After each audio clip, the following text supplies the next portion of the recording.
rupa pam pa pa pa. Rupa pa rumpa rupa rupa pam pa pa pa. කොත්තුව දීලා කන්න කොත්තු හදනවා. අද රැඩිනර් එකට කොත්තු හදනවා. ආයිබෝන් යාළුවනේ. Welcome to all in one channel. Sounds of Buddhi. අද මම කරන්න යන්නේ කොත්තුවක් දාන්න යන එක. දැන් මම ඔයගලන්ට කියලා දෙන්න හදන්නේ මේ කොත්තුව දාන්නේ කොහොමද කියලා.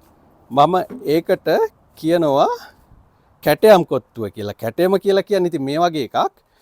බට් ඒ වුණාට කෑමක් හොයද්දි පොඩි ට්විස්ට් එකක් දාලා පොඩි වැඩ කිඩ දාලා කරන දෙයක් තමයි කැටයම කියන්නේ. එහෙනම් අපි කෙලිම වැඩේට බහිමු.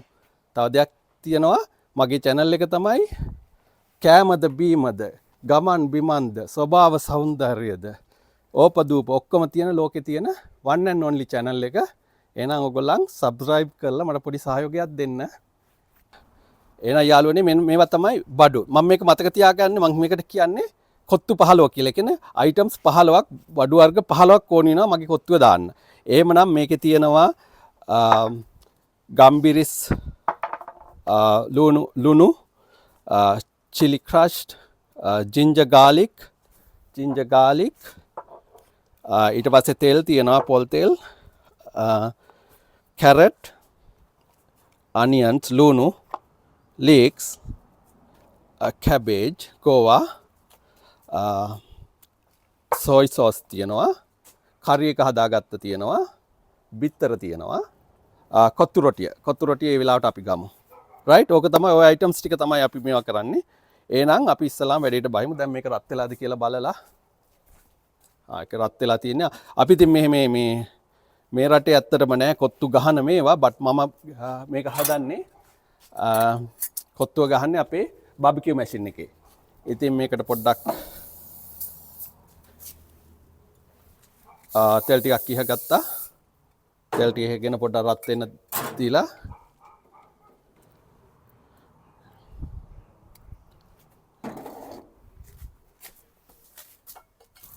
ඉස්සෙල්ලාම යාළුවනේ අපි කරන්නේ තෙල් ටික දා ගන්නවා ඇති වෙන්න.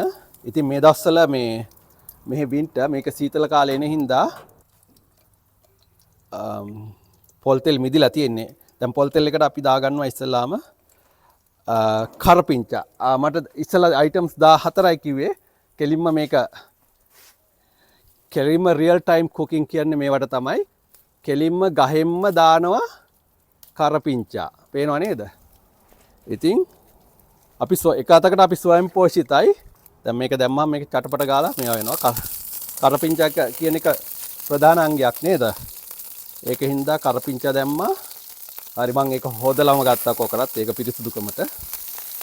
දැන් ඊට පස්සේ දෙවනි අංගයේ විදිහට අපි දානවා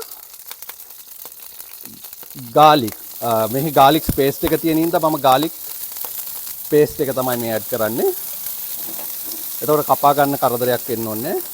ඊට පස්සේ ginger add කරනවා. දැන් ඔයගලන්ට ඇත්තටම මේක ඔයගලන්ට දැනෙන්නේ නැතුණාට මේක හරිම සුවඳයි මේ අවස්ථාවේදී. දැන් මම මේක කවලම් කරගන්නවා. ඊට පස්සේ මේක දාන ඕඩර් එකක් තියෙනවා. ඒක අපි දාන්නේ ඉස්සෙල්ලාම මම දානවා මේකට අනියන් එක. අනියන් ගොඩක් දාන්නේ නැහැ. මොකද මේක මම ඉස්සෙල්ලාම පොඩ්ඩක් හදන්නේ. ලුණු එක දානවා. ඊට පස්සේ මම දානවා කැරට්. ඉතින් මම සාමාන්‍යයෙන් එළවලු ටිකක් වැඩිපුර දානවා මේ මොකද ඒක එතකොට තමයි ඒකේ රහ එන්නේ. දැන් අපේ ගොඩක් විදිහට ලංකාව විදියට නම් ඉතින් ඇත්තටම එළවලු අඩුවෙන් දාලා රොටි වැඩිපුරනේ දාන්නේ. මම එළවලු ටික වැඩිපුර දානවා. ඊට පස්සේ මම දාන්නේ ගෝවා. ඉතින් ගෝවා පොඩ අමුවට හැපෙද්දි රහින්දා ගෝවා ඒ ඕඩර් එකට දාන්නේ මම. ඊට පස්සේ මම මේකට බිත්තරයක් ගහලා දානවා.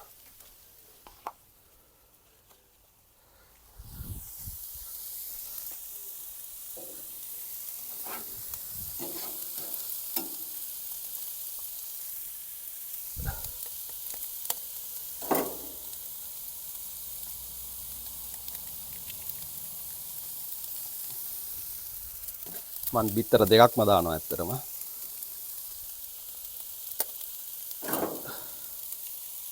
දැන් බිත්තරේ කලවම් කරගන්නවා.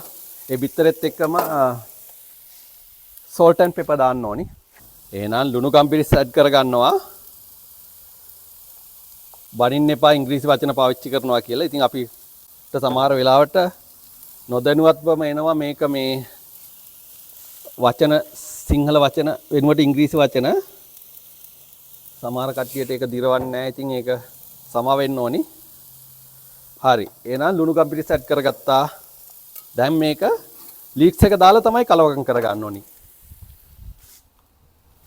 කොත්තුවේ රහස තමයි කොත්තුවේ රහස කියන්නේ ලීක්ස් එකත් එක්ක එග් විතර කලවම් වෙද්දි තමයි ඒකේ නියම රස එන්නේ.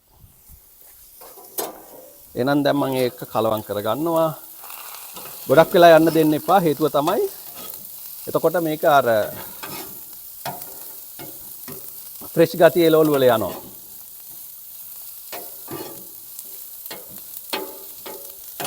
එකම යන්න ඕනි දේ තමයි සොය සෝස්. සොය සෝස් ප්‍රධාන අංගයක් මේකේ. මම සොය සෝස් ගොඩක් දාන්නේ නැහැ. මේක අර පෙනුම නැති වෙන හින්දා මම පොඩක් අඩුවෙන් දානවා මේ වෙලාවේ සොය සෝස් එක.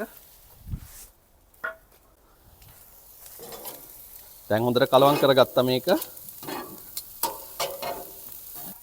ඊට පස්සේ ඊළඟ අංගය වෙන්නේ අපේ කොත්තුව. මෙන්න කොත්තු රොටි. මේක නම් ඇත්තටම කඩෙන් තමයි අරගෙන තියෙන්නේ. බට් පරාට කපලා ඔයගලන්ට හදාගන්න පුළුවන් කොත්තුව. එහෙනම් ඒක ඇඩ් කරගත්තා. ඒක එකතු කරගත්තා.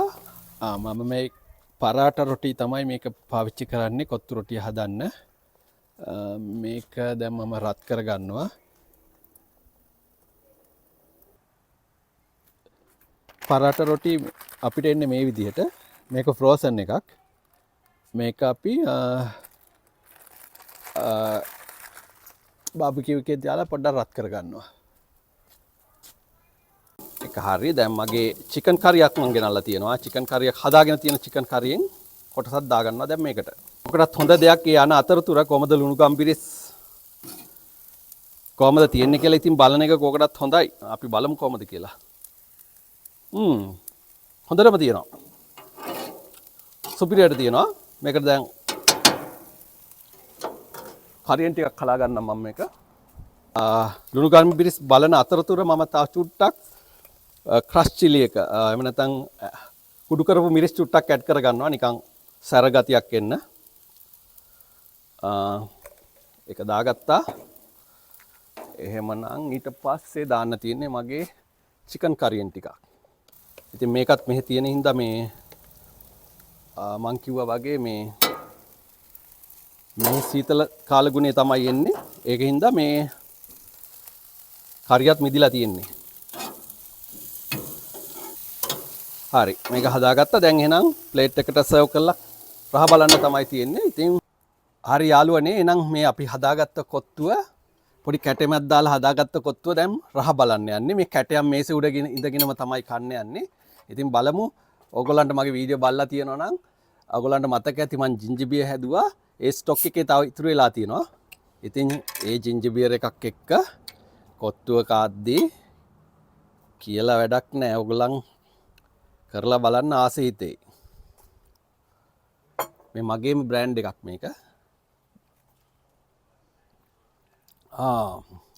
ජින්ජර් එක හොඳට රහයි. ඉතින් මේ හොඳට ෆර්මන්ට් වෙලා තියෙනවා. හොඳට කල් ගිහිල්ලානේ තියෙන එක රසයි. ඉතින් ජින්ජර් එකත් එක්ක කොත්තුව කද්දී අමුතු රහක් තියෙනවා.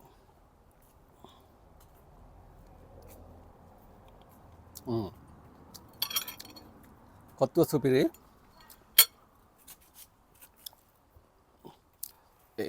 විනාඩි 10න් කොත්තුවක් හදාගත්ත විදිය තමයි ඒ.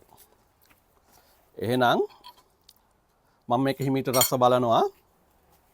ඕගොල්ලන් ඉතින් අවසාන වශයෙන් ආයෙත් ඉල්ලීමක් කරනවා. කරුණාකරලා මගේ subscribe කරලා මගේ channel එකට පොඩි සහයෝගයක් දෙන්න. ඉතින් එතකොට මේ වගේ පොඩි අමුතාලේ වීඩියෝ ඕගොල්ලන්ට බලන්න පුළුවන්. ඉතින් අද මේක මෙතනින් නවත්වනවා. මම මේක හිමීට කනවා. ඉතින් අපි නැවත හමු වෙනකන් ජය වේවා. cheers. එහෙනම් යාළුවනේ සින්දුවකින්ම ප්‍රෝග්‍රෑම් එක ඉවර කරමු. රුප්පපා රුම්පා රුපා රුපා පම්ප පපා රුප්පපා රුම්පා රුපා රුපා පම්ප පපා රුප්පපා රුම්පා රුපා රුපා පම්ප පපා රුප්පපා රුම්පා රුපා රුපා පම්ප පපා තොත්තුව තියලා කන්න කොත්තු අදනවා අද රැඩිනර් එකක් මම මාතනවා තොත්තුව තියලා කන්න කොත්තු අදනවා අද රැඩිනර් එකට කොත්තු අදනවා කොත්තුව කනකොට රස නාර පිනා යනවා අද රැඩිනර් එකක් නැගලම යනවා රුප්පපා රුම්පා රුපා රුපා පම්ප පපා රුප්පපා රුම්පා රුපා රුපා පම්ප පපා ලොකු ලොකු හෝටල් වල බුෆේ තියෙනවා එනමුදු මගේ කොත්තුව මට රහ වෙනවා කොත්තුව අවුල් වුණත් රෙසිපි වැරදිලා හදාගත්ත කොත්තුවේ මරු රහක් තියෙනවා මම හදාගත්ත කොත්තුවේ මරු රහක් තියෙනවා ජය වේවා